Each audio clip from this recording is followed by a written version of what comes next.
நன்றி ஆண்டவரே, உயர்த்துகிறோம், உம்மை ஸ்தோத்திரிக்கிறோம். ஹல்லேலூயா, ஹல்லேலூயா, ஹல்லேலூயா. உங்கள் நாமம் உயர்த்தப்படட்டாம்ப்பா. ஜெபிக்கிற ஜெபங்கள் மூலமாய் கர்த்தருடைய நாமம் உயர்த்தப்படட்டும், கர்த்தருடைய நாமம் மகிமைப்படட்டும்.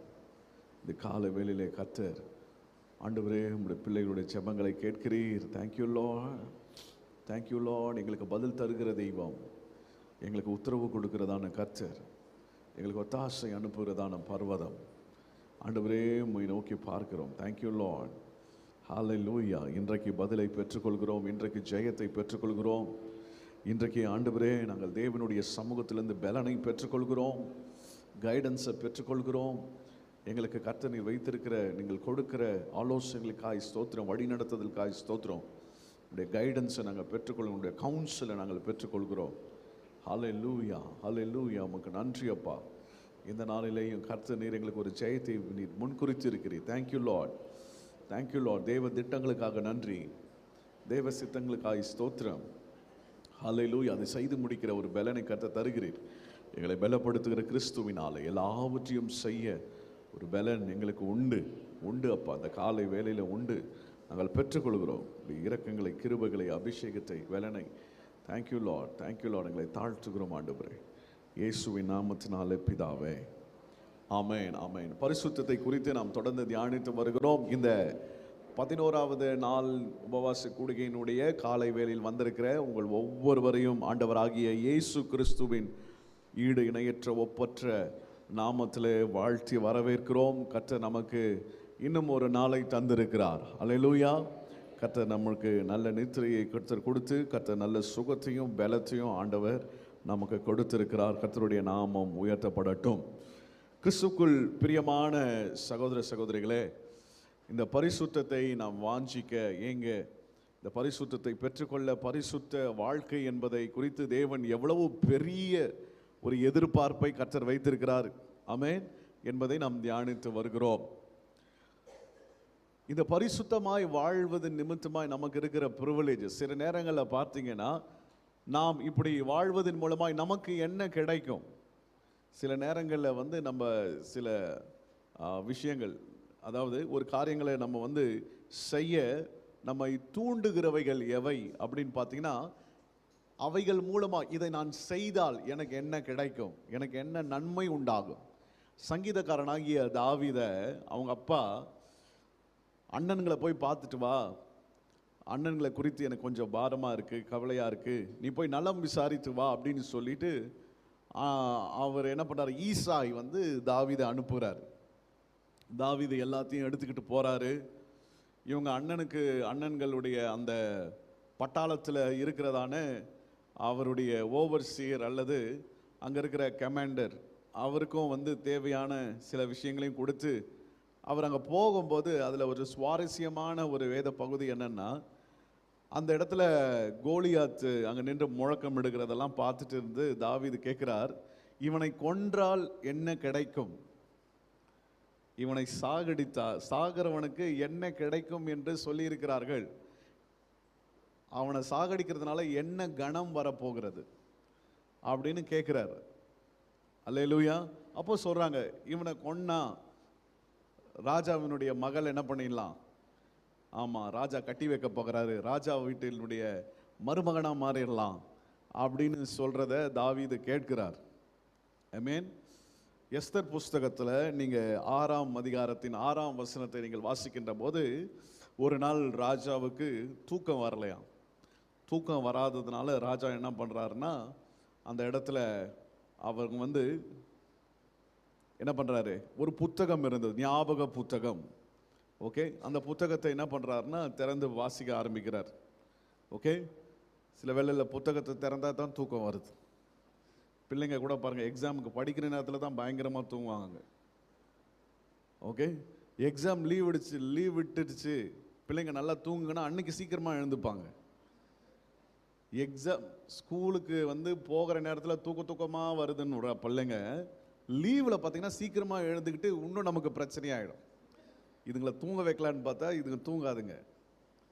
இல்லை, அந்த மாதிரி ராஜாவுக்கு என்னென்ன இல்லை, தூக்கம் வரல. சரி, தூக்கம் வரணுன்றதுக்காக புத்தகத்தை திறக்கிறாரோன்னு திறந்து பார்த்தா அங்கே மொர்தெகாவை குறித்து எழுதப்பட்டிருக்கிறது. மொர்தெகா ஒரு முறை ராஜாவை என்ன பண்ணினார்? காப்பாற்றினார். ராஜாவுக்கு விரோதமாய் ராஜாவை கொலை செய்யும்படியான யத்தனம் பண்ணின போது இவர் தான் வந்து தடுத்து இருக்கிறாரு, காப்பாற்றிருக்கிறார். அப்போ அவருங்க வந்து பார்க்குறாரு, அவருக்கு ஏதாவது செய்தாங்களா அப்படின்னு கேட்குறாரு. ஏதாவது அவருக்கு பரிசு கொடுக்கப்பட்டதா, வெகுமானங்கள் கொடுக்கப்பட்டதான்னா ஒன்றுமே இல்லை. அப்போதான் ராஜா அப்படி கேட்குறாரு, what should be done for the man the king wants to honor. ராஜா கணம் பண்ண விரும்புகிற மனுஷன் என்ன செய்யப்பட வேண்டும் அப்படின்னு கேட்கிறத பார்க்கிறோம். அல்லேலூயா. இப்போ நம்ம இதை இப்படி பார்க்கணும். எப்படி பார்க்கணும்? ராஜாதி ராஜாவாகிய நம்முடைய ஆண்டவர் கணம் பண்ண விரும்புகிற மனுஷன் எப்படிப்பட்டவன், அல்லது எப்படிப்பட்ட மனுஷனை ராஜா கணம் பண்ண விரும்புகிறார். இதை வேற விதமாகவும் சொல்லலாம். எப்படிப்பட்டவன் ராஜாவுக்கு கணத்தை கொண்டு வருகிறான். அல்லேலூயா சொல்லுங்க பார்ப்போம். கால வேளை தெளிவா இருக்கிறேன் பேசுங்க அப்படின்றவங்க மாத்திரம் ஒரு அல்லேலூயா சொல்லுங்க பார்ப்போம். ராஜா கணம் பண்ண விரும்புகிற மனிதன் எப்படிப்பட்டவன்? ஓகே, எப்படிப்பட்ட மனுஷன் ராஜாவை கணம் பண்ணுவான்? ரெண்டு சைட்லையும் பார்த்தீங்கன்னா ஒரே ஆன்சர் தான். பாருங்க, நம்ம இப்போ வந்து இந்த எக்ஸாம் நாட்களில் வந்து எல்லா பிள்ளைகளும் வந்து பரீட்சையில் பாஸ் பண்ணலாம். லட்சக்கணக்கான பிள்ளைங்க, தேர்வு எழுதுகிற பிள்ளைங்க எல்லாம் பாஸ் பண்ணுறாங்க. ஆனால் அதில் நீங்கள் குறிப்பாக பார்த்தீங்கன்னா எல்லாருடைய ஃபோட்டோவும் எதில் வராது? பேப்பரில் வராது, டிவியில் வராது. ஒரு சில பிள்ளைகள் மட்டும் அவங்களுடைய ஃபோட்டோஸ் என்ன வரும்? டிவியில் வரும், பேப்பரில் வரும். ரைட்? இப்போ அவர்களுக்கு மாத்திரம் ஒரு விசேஷித்த கணம். இன்றைக்கு நம்மளை வந்து என்னென்னலாம் பைபிள் வந்து அழைக்குது, நம்மளை எப்படிலாம் கூப்பிடுறாங்க. இல்லை, நம்ம கிறிஸ்தவ வட்டாரத்தில் நமக்கு அநேக பெயர்கள் உண்டு. பிலீவர்ஸ், நாம் விசுவாசிகள், ரைச்சியஸ், ஓகே, நம்ம வந்து நீதிமான்கள், அப்புறம் நம்ம வந்து ஊழியர்கள், ஓகே, ஊழியர்கள், பாடகர்கள், ஆராதனை வீரர்கள், இப்படிலாம் வந்து நிறைய பேர், அப்போஸ்தலர்கள், மெய்ப்பர்கள், போதகர்கள், தீர்க்கதரிசிகள், சுவிசேஷகர்கள், இப்படியெல்லாம் நம்மளை வந்து பைபிள் அழைக்கிறது. அல்லது நாம் கிறிஸ்தவ வட்டாரங்களில் இப்படிலாம் அழைக்கப்பட்டாலும் கணம் பண்ணுகிறவர், ஓகே, எப்படிப்பட்டவர்களை கணம் பண்ணுகிறார் அப்படின்னு பார்த்தீங்கன்னு சொன்னால் அது நம்ம பார்ப்போம். அது நமக்கு உண்மையாகவே ஒரு பெரிய ஒரு ஆர்வத்தை நமக்கு கொண்டு வரும். பரிசுத்த வாழ்க்கை குறித்ததான ஒரு ஆர்வத்தை. முதலாவதாக நம்ம வாசிக்கலாம். நீதிமொழிகள் 2:8 வாசிப்போம். நீதிமொழிகள் 2:8.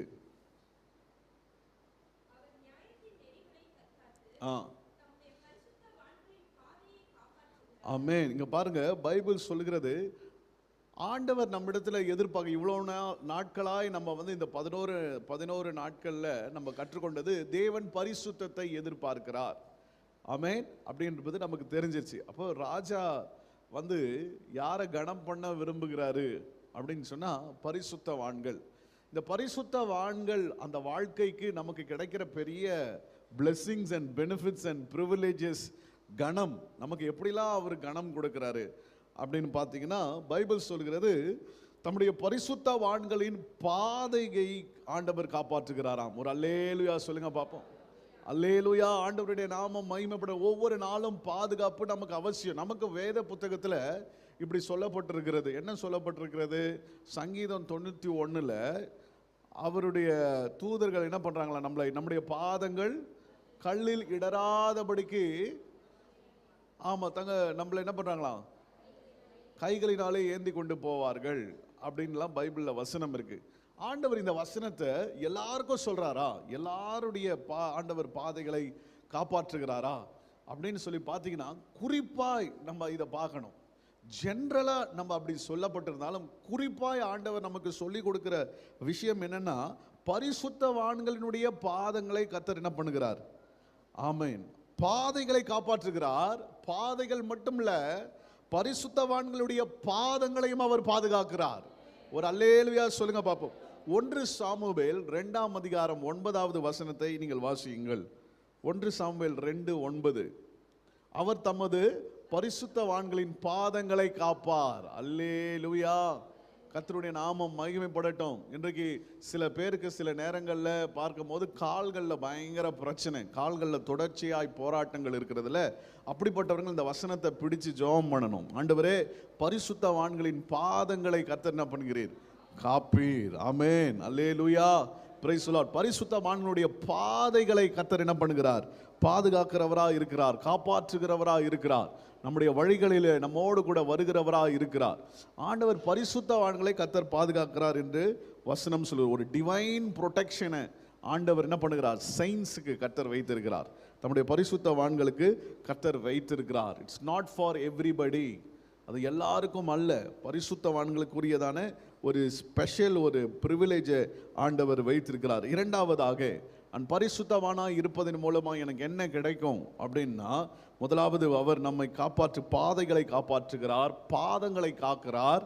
இரண்டாவதாக, ரோமருக்கு எழுதின நிருபம் 8ஆம் அதிகாரத்தின் 27வது வசனத்தை நாம் வாசிப்போம். 27வது வசனத்தை நம்ம வாசிக்கின்ற போது, ஆவியானவர் தேவனுடைய சித்தத்தின்படியே பரிசுத்தவான்களுக்காக, ஒரு நல்ல கரங்களை உயர்த்தி ஒரு அல்லேலூயா சொல்லுங்க. கிறிஸ்துக்குள் பிரியமானவர்களே, நமக்கு ஒரு ஆவிக்குரிய தலைவர்கள், ஊழியர்கள், அவர்கள் எங்களுக்காக ஜெபம் பண்ணுங்க பாஸ்டர், எனக்காக ஜெபம் பண்ணுங்க ஐயா, எனக்காக ஜெபம் பண்ணுங்க அம்மா அப்படின்னு சொல்லும் போது, அவங்க நான் உங்களுக்காக ஜெபம் பண்ணிட்டு இருக்கிறேன், நான் உங்களுக்காக ஜெபிக்கிறேன் அப்படின்னு சொல்லும் போது நமக்கு என்ன ஆகுது? ஒரு சந்தோஷம் உண்டாகுது. பரவாயில்லையே, எனக்காக என்ன பண்ணுறாங்க, ஊழியக்காரங்க ஜெபம் பண்ணுறாங்க, நான் என்ன பண்ணேன், அந்த ஊழியக்காரர்கிட்ட ஜெபம் பண்ணிக்கிட்டேன் அப்படின்லாம் சொல்லும்போது ஒரு சந்தோஷம் வருது.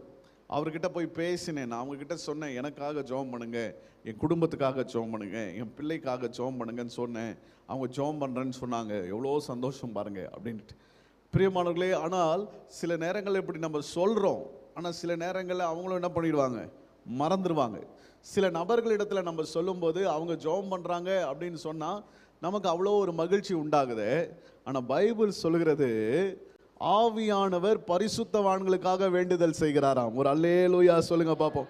அல்லேலூயா. உங்களுக்காக எவ்வளவு ஊழியர்கள் ஜெபம் பண்ணினாலும், எவ்வளவு பேர் மறந்து போனாலும், மறவாதபடி ஆவியானவர் நம்முடைய வாழ்க்கையில் தேவ சித்தம் நிறைவேற நமக்காக அவர் என்ன பண்றாரு?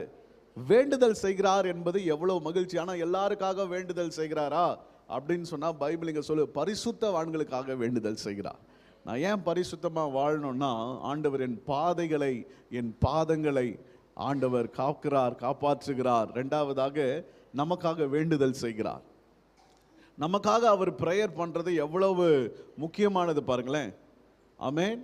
நமக்காக, நம்முடைய பலவீனங்களை குறித்து சில நேரங்களில் நமக்கு எதற்காக ஜெபிக்க வேண்டும் என்று நமக்கே தெரியாத போது ஆவியானவர் நமக்காக என்ன பண்ணுகிறாரு?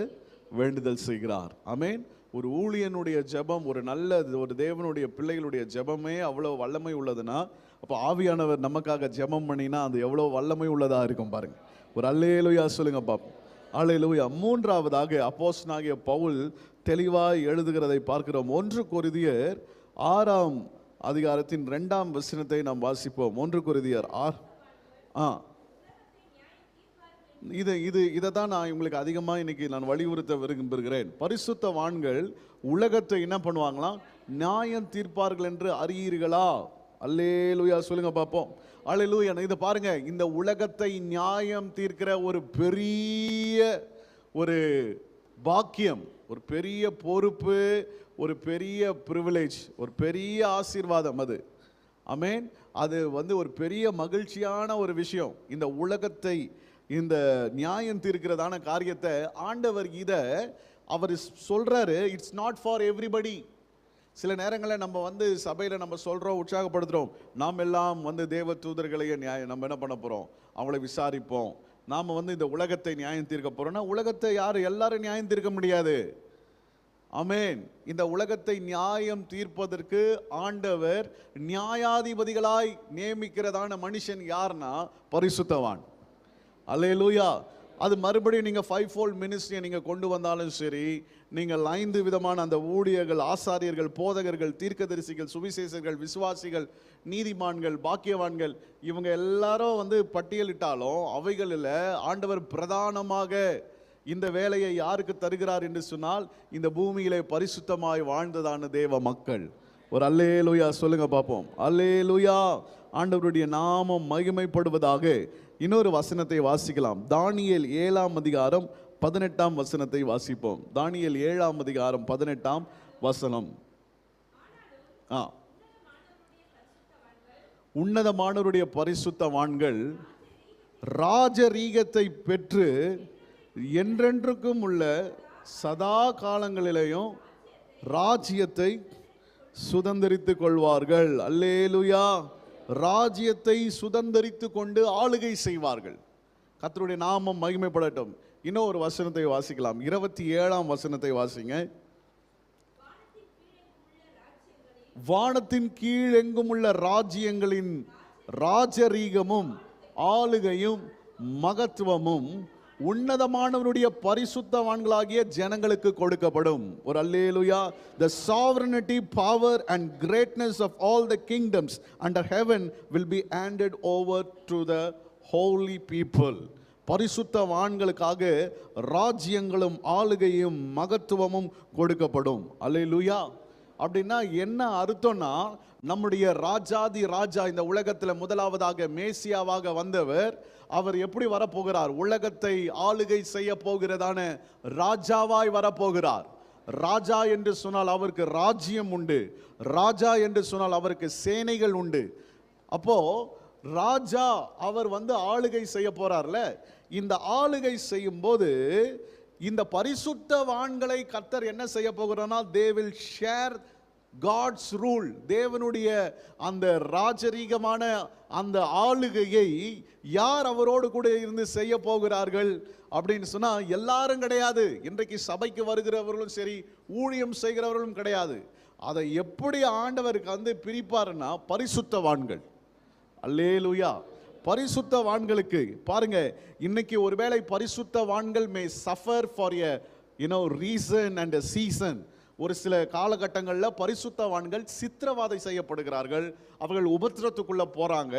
இதெல்லாம் நடக்குது தான். பட் ஒரு நாள் வரும்போது கர்த்தர் என்ன பண்ணுவார்னா, அவங்களை கிரவுன் பண்ணுவார், அவர்களுக்கு மகுடம் சூட்டுவார். அல்லேலூயா சொல்லுங்க பார்ப்போம். இங்க உலகம் நம்மை நிராகரிக்கலாம், பரிசுத்தவான்களை உலகம் நிராகரிக்கலாம், ஆனால் பரலோகம் எப்போதும் அவர்களை கொண்டாடும். Hallelujah. The earth may reject them, but heavens will crown them. பரலோகம் அவர்களை கொண்டாடும். பரலோகம் கொண்டாடுகிற ஜனங்கள் பரிசுத்தவான்கள். அல்லேலூயா. ஆண்டவருடைய நாமம் மகிமைப்படுவதாக. தேவன் வரும்போது ராஜாவாய் வருவார். அவர் பூலோகத்தை நீதியோடு கூட அவர் அரசாளுவார். அவர் அரசாளும் போது அவரோடு கூட இருந்து அந்த ராஜ்யபாரத்தில் முக்கிய இடங்கள்ல முக்கிய ஸ்தானங்கள்ல இருக்க போகிறவர்கள் யார் என்று சொன்னால் பரிசுத்தவான்கள். ஆமென். ஆண்டவருடைய நாமம் மகிமைப்படுவதாக. நாம் அடுத்ததா வாசிக்கலாம். சங்கீதம் 50:5.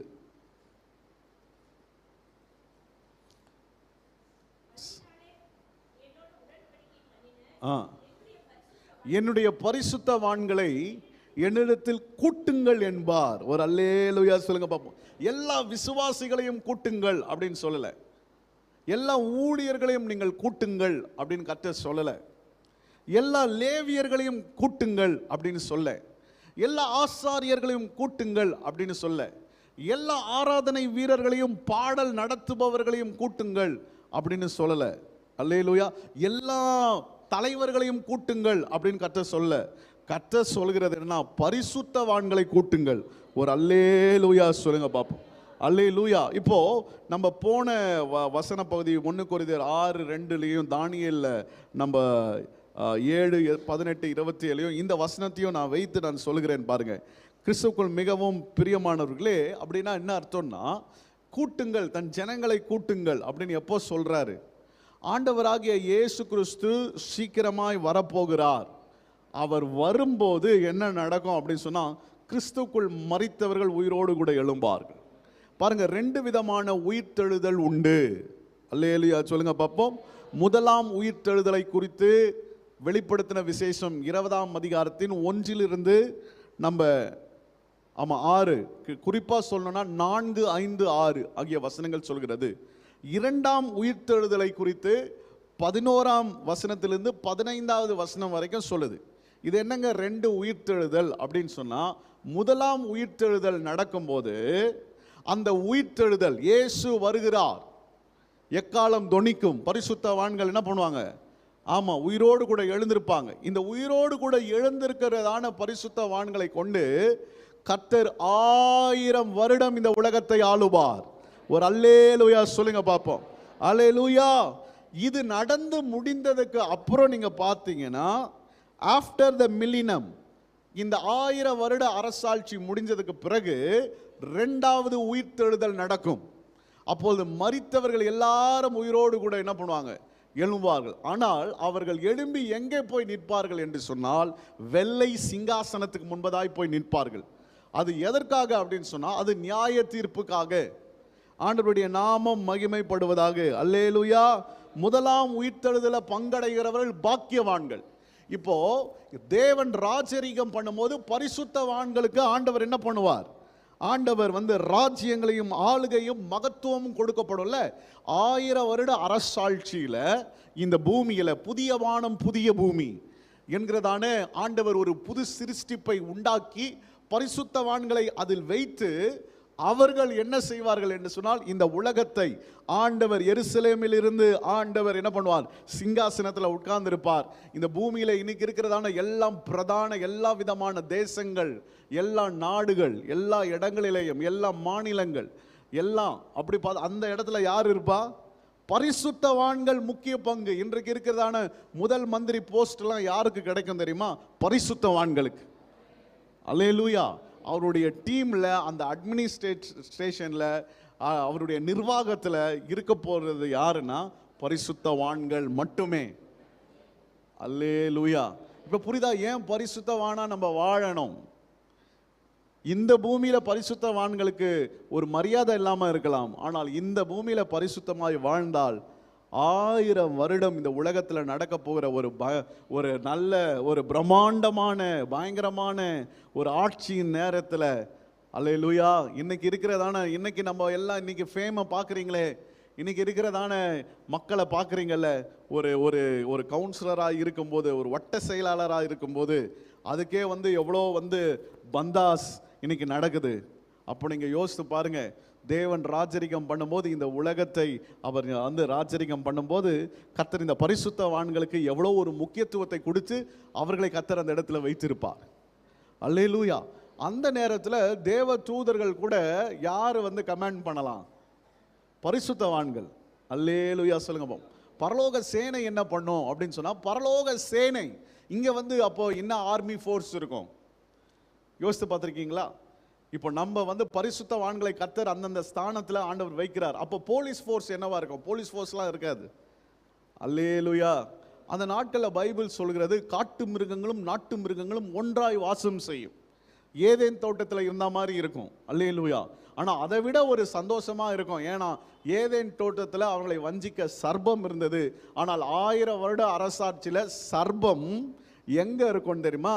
அது சங்கிலியினால் கட்டப்பட்டு இருக்கும். அல்லேலூயா. இந்த உலகத்தில் பொல்யூஷன் இல்லாத ஒரு உலகம், கரப்ஷன் இல்லாத ஒரு உலகம்.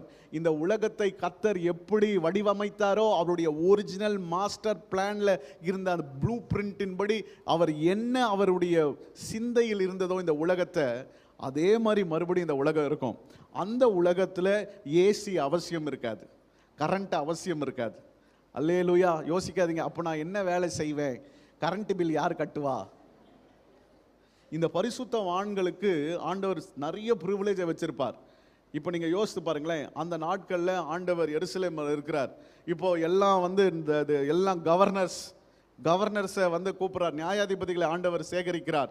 ஓகே, ஆண்டவர் இந்தியாவை குறித்ததான ஒரு திட்டத்தை இவங்க 1000 வருஷம் அரசாட்சி யோசித்து பாருங்க. அப்போ இன்னைக்கு 5 வருஷத்துக்கு பயங்கரமாக அடிச்சுக்கிறாங்க, ஆனால் 1000 வருஷம் ஒரே ஆட்சி தான். அல்லேலூயா சொல்லுங்க பார்ப்போம். அப்போ ஆண்டவர் கூப்பிடுறாருன்னா அப்போ உடனே இவங்க என்ன பண்ணுவாங்க? இந்த பரிசுத்தவான்கள் இருக்கிறாங்களே, ஒருவேளை தேவ தூதர்களை போல அவர்களுக்கு என்ன கிடைக்கலாம்? ஒரு பெரிய ப்ரிவிலேஜ். அவர்கள் உடனே என்ன பண்ணலாம்? எடுத்துக்கொள்ளப்பட்டு நேராக எங்கே போயிடலாம்? அடுத்த நிமிஷமே எங்கே போயிடலாம்? எருசலேமுக்கு போயிடலாம். அல்லேலூயா. அங்கே ஆண்டவர் முன்னாடி இருக்கலாம். ஆண்டவர் முன்னாடி இருந்து ஆண்டவர் சொல்வார், மக்களுக்கு, இந்திய தேசத்து மக்களுக்கான திட்டம் பாரு, இதை எக்ஸிக்யூட் பண்ணு, போ, உன் டீமை கொண்டு போ அப்படின்னு சொல்லுவார். அல்லேலூயா சொல்லுங்க பாப்போம். இவ்வளோ பெரிய ஆசீர்வாதங்களை ஆண்டவர் யாருக்கு வச்சிருக்கிறாரு? பரிசுத்தவான்களுக்காக வைத்திருக்கிறார். ஒரு அல்லேலூயா சொல்லுங்க பாப்போம். இதுக்கு ஒரு சின்ன கிளிம்ஸ் தான். நீங்க பைபிள்ல எப்பவுமே ஏதோ ஒரு இடத்துல ஒரு ரகசியம் இருக்கும். ஒரு பெரிய சத்தியத்தை குறித்ததான ஒரு நடக்க போற தீர்க்க தரிசனங்கள், அது எல்லாமே குறித்த ஒரு சின்ன ஒரு விஷயம் எங்கேயோ ஒளிஞ்சு கிடக்கும். இந்த மாதிரி எங்கேயாவது ஒளிஞ்சு கிடக்கா அப்படின்னு பார்த்தீங்கன்னா, இயேசு கிறிஸ்துவின் உயிர்த்தெழுதல்ல அப்படி நடந்துச்சு. இயேசு கிறிஸ்துவினுடைய உயிர்த்தெழுதலுக்கு முன்னாடி அவருடைய மரணத்தில் நீங்க பாருங்க, மத்தேயு எழுதின சுவிசேஷம் 27ஆம் அதிகாரத்தில் ஏசப்பா என்ன பண்றாரு? சிலுவையில் தன்னை ஒப்பு கொடுத்து கடைசியா அவர் சொன்னது, ஆண்டவரே என்னுடைய ஜீவனை உங்களுடைய கரத்தில் ஒப்பு கொடுக்குறேன் அப்படின்றாரா? ஓகே, என்னோட ஆவியை உங்களுடைய கரத்தில் ஒப்பு கொடுக்குறேன் என்று சொன்னார். சொல்லி இயேசு ஜீவனை விட்டார்ல. ஜீவனை விட்ட போது இயேசு கிறிஸ்துனுடைய ஆவி நேரம் எங்க போகுது? பாதாளத்துக்குள்ள இறங்குது. ஏன்னா மரித்தவர்கள் நிச்சயமா பாதாளத்துக்குள்ள போவாங்க. ஓகே, அந்த பாதாளத்தில் அந்த நாட்களில் 2 கம்பார்ட்மெண்ட்டாக இருந்துச்சு. ஒன்று பரிசுத்தவான்கள் இளைப்பாறுகிறதும் துன்மார்க்கர்கள் இளைப்பாறுகிறதும். துன்மார்களுக்கு இளைப்பாறுதல் இல்லை, ஆனால் பரிசுத்தவான்கள். இது ரெண்டுமே பார்த்தீங்கன்னா பாதாளத்துக்குள்ளேயே தான் இருந்துச்சு. ஆமென். அந்த நேரத்தில் நீங்கள் இயேசு உள்ளே போகிறார். இயேசு உள்ளே போய் தான் ஆண்டவர் என்ன பண்ணுறாருன்னா, அவர் உள்ளே போனார் பாருங்க. உள்ள போன உடனே என்ன நடந்துச்சு தெரியுமா? உடனே நடந்த முதல் சம்பவம் என்ன? 42வது வசனத்தை நீங்க வாசித்து பார்த்தீங்கன்னா,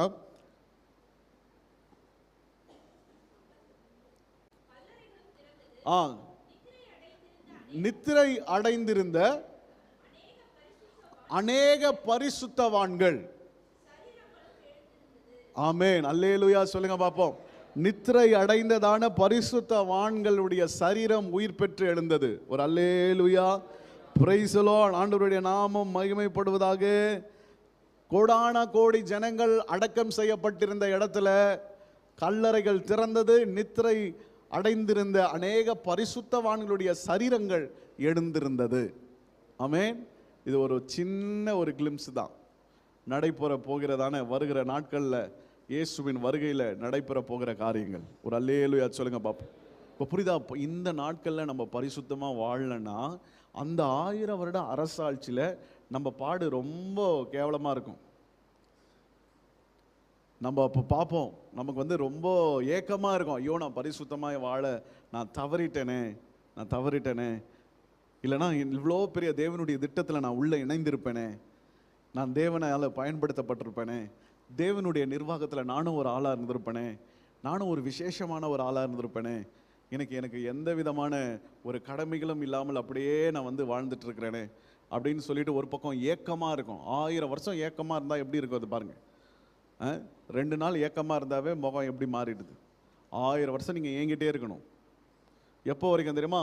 அந்த ஏக்கம் எப்போ மறையும்னா, அந்த 1000 வருஷம் முடிஞ்சதுக்கப்புறம் பரலோகத்துக்கு போயிடும் எல்லாரும். அல்லேலூயா. நித்திய காலமாக எங்கே இருப்போம்?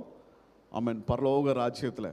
ஆனால் இந்த பூமியில் இருக்கும்போது அது நமக்கு ஒரு பெரிய ஒரு பாரமாகவே இருக்கும். நம்ம எல்லாம் இந்த வேளையில் கூட எழுந்து நிற்போம். ஆண்டவருடைய சமூகத்தில் பரிசுத்தமாய் வாழுவோம், ஏங்குவோம், தவிப்போம், வாஞ்சிப்போம், எதிர்பார்ப்போம், கிரயம் செலுத்துவோம். இன்னைக்கு எப்படியாவது இந்த பூமியில் ஆமென் 1000 வருஷ அரசாட்சியில் நான் பரிசுத்தமாக இருப்பேன் இல்லைங்க. இந்த பூமியில் தான் இதெல்லாம், இந்த பூமியினுடைய ரிக்வயர்மெண்ட், இதெல்லாம் ஆண்டவர் எதிர்பார்க்கிறது. ஜெபம், இதெல்லாம் இந்த பூமியில் தான். பரிசுத்தமாக வாழ்கிறது, விசுவாச வாழ்க்கை, இதெல்லாம் இந்த பூமியில் தான். சாட்சியின் ஜீவியம். நம்ம மரித்ததுக்கு அப்புறம் நான் ஏதோ ஒரு வாழ்க்கையில் முயற்சி செய்வேன்லாம் கிடையாது. நமக்கு வேற சான்ஸ் கிடையாது. ஏற்கனவே நம்ம பாருங்க 30 ஆண்டு 40 ஆண்டு 50 ஆண்டு அப்படின்னு நமக்கு வயசுங்க ஆகிட்டே போகுது. அப்போ மீதம் இருக்கிறதான நாட்களையாவது நம்ம ரொம்ப பரிசுத்தமாய் நம்ம வாழணும். கர்த்தர் நமக்கு உதவி செய்வாராக. எல்லாம் கரங்களை உயர்த்தி அல்லேலூயா. ஒரு வாஞ்சை வரட்டும். இந்த உபவாச நாட்களில் அதை நிறைவேற்றுகிறதற்கு இந்த சப்ஜெக்டை நிறைவேற்றுகிறதுக்கு ஒரு பெரிய நமக்கு பாக்கியம் என்னன்னா, அனுகூலம் என்னன்னா, அட்வான்டேஜ் என்னன்னா, இந்த உபவாச நாட்கள் தான். சாதாரணமான நாட்களில் இதெல்லாம் நம்ம பேசினாலும் வெளியே போயிட்டு வர. ஆனால் இன்னைக்கு இந்த உபவாசன்றதை மைண்டில் ஏற்றிக்கிட்டு நம்ம ஆண்டவரை நோக்கி பார்த்துக்கிட்டு வேதத்தை நல்லா படிச்சுக்கிட்டு நல்ல ஜெபத்தில் ஆவியில் நிரப்பப்பட்டு பிரைஸ் நம்ம பரிசுத்தமாய் வாழ்ந்துடலாம். அல்லேலூயா, தேங்க்யூ ஜீசஸ். இன்னும் கொஞ்சம் முயற்சி செய்யுங்க. அல்லேலூயா. நேற்று முயற்சி பண்ணினீங்களா? இன்னைக்கு இன்னும் கூடுதலாய். அப்போ நேற்று எங்கெங்கெல்லாம் மிஸ் பண்ணேன், எங்கெங்கெல்லாம் என் பரிசுத்தத்தை விட்டுட்டேன், இன்னைக்கு அந்த இடத்த பிடிச்சிருவோம். இன்னைக்கு அந்த இடத்த வந்து நம்ம விட்டுறாதபடிக்கு கர்த்தர் நமக்கு உதவி செய்வாராக. ஆண்டவரே, எங்களுடைய வாஞ்சை, எங்களுடைய தவிப்பு, எங்களுடைய ஏக்கம் இன்னைக்கு அந்த நியாய தீர்ப்பின் நாட்களுக்கு முன்னாடி ஆண்டவரே, தேவன் ராஜரிகம் பண்ண போகிற நாளில், தேவனுடைய ஆண்டவரே அந்த ராஜ்யத்தின் ஆளுகையில் ஆண்டவரே, நான் ஆண்டவரே பிரைஸ் தி லார்ட் ஆண்டவரே உங்களோடு கூட இணைந்து இருக்கணும்.